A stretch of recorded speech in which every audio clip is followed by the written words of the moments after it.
The mainstream media is absolutely swooning over the Denver Broncos, and why wouldn't they be? The team is 8-2, and depending on the week lately, they are either the number 1 or number 2 seed in the AFC bracket of the playoff schedule. They have one of the top offenses in the NFL. They have one of the top defenses in the NFL, and they have seemingly one of the brightest young stars at quarterback in the NFL as well. Meanwhile, the Kansas City Chiefs, well, they're chopped liver. They're yesterday's news. The dynasty is over. Don't you know? Well, I'm here today to tell you that the Broncos might be pretenders. So, what do I mean by that? Well, to get into it, let's look at their schedule. 8-2, 8 wins, 2 losses. Where did their losses come? Well, they opened up the season beating the Titans by the score of 20-12. Then they lost to the Colts, but they lost to the Colts by a single point, 28-29, and the Colts have proven to be one of the better teams in the NFL. Then they lost to the Chargers, 23-20. And since then, it has been all wins. 28-3 over the Bengals, 21-17 over the Eagles, 13-11 over the Jets, 33-32 over the Giants, 44-24 over the Cowboys, 18-15 over the Texans, and 10-7 over the Raiders. But something might be standing out to you already. Well, I know that football algebra never comes out all right. Just because one team, Team A, beats Team B by 10 points, and Team B beats Team C by 10 points, this does not mean there is a transitive property. This does not mean that Team A will beat Team C by 20 points. It doesn't work that way. It never works that way. But there are some things worth considering when we're doing football algebra. The Broncos just got off of a hard-fought victory over the Raiders by the score of 10-7. Well, the Chiefs beat the Raiders 31-0. 31-0. It was not even a game. Okay, fine. Fluke, maybe. One game in there doesn't really matter. The Chiefs beat the Giants 22-9, and it wasn't even that close. The Broncos beat them by a single point right here. Here's the Raiders game. I should have highlighted that earlier, but the Broncos and the Giants was a 33-32 victory for the Broncos, pardon me. But it's not all sunshine and rainbows for the Chiefs on this journey either. The Chiefs lost to the Chargers 21-27, whereas the Broncos only lost by 3 points. You had a 23-20 game between the Broncos and the Chargers. So the Broncos edge out the Chiefs in that way. The Chiefs also lost to the Eagles 17-20, whereas the Broncos got that victory 21-17. Basically the same score, but opposite sides of the spectrum there. So you have two where the Chiefs won, that the Broncos also won. One where the Broncos lost,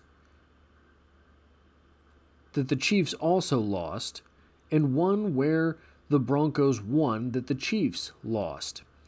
But the margins of victory in the ones where the Chiefs played games correlating to the Broncos' schedule was immense. A slight 3-point victory over the Raiders versus a 31-0 drubbing by the Chiefs. And then a 22-9 victory, where the Broncos got a 33-32 victory. But it doesn't stop there. The differences between these schedules might be an even bigger talking point than where the teams have overlapped.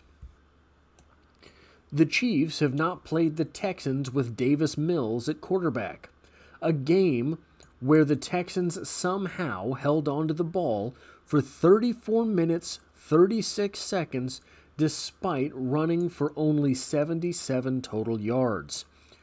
The Broncos faced Davis Mills at quarterback and ended up with a 3-point victory, 18-15. Okay, but that's just one. The Chiefs didn't have the Texans on the schedule, and what are you going to do about it? That's how the seeding is.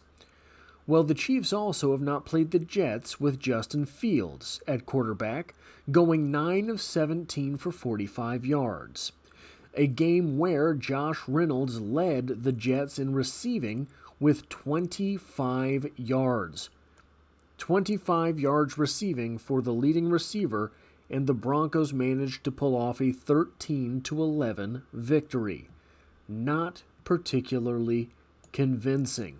Okay, but the Chiefs also have not played the Bengals with Jake Browning at quarterback, a game where T. Higgins led the Bengals in receiving with 32 yards. Now, the Broncos destroyed them in that game, so a little bit of grace there. But they were facing Jake Browning at quarterback.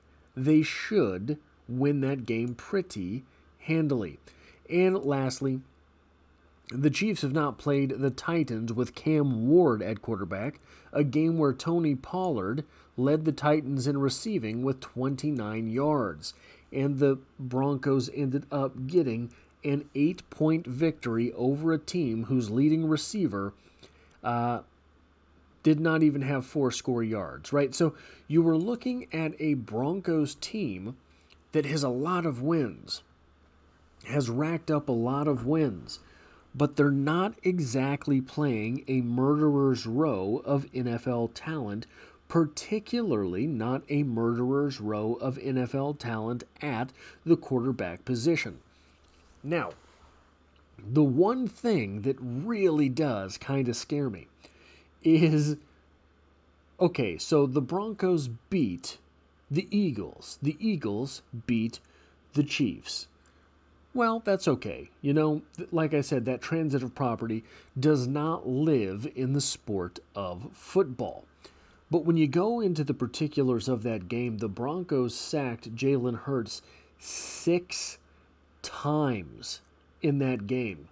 And that's a lot of sacks. So it might be that the Kansas City Chiefs have more than a little bit of trouble stopping that pass rush. I fully expect them to have more than a little bit of trouble stopping that pass rush. But there's nothing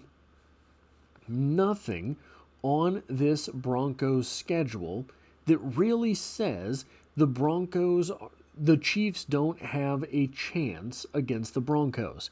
Everything that you see here cries that this team, the Denver Broncos, is begging to lose a game or two.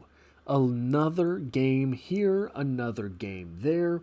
And if it just so happens that the Chiefs are able to pull off 2 victories against the Broncos, that evens things out pretty well, so long as the Chiefs take care of business all along the rest of the way.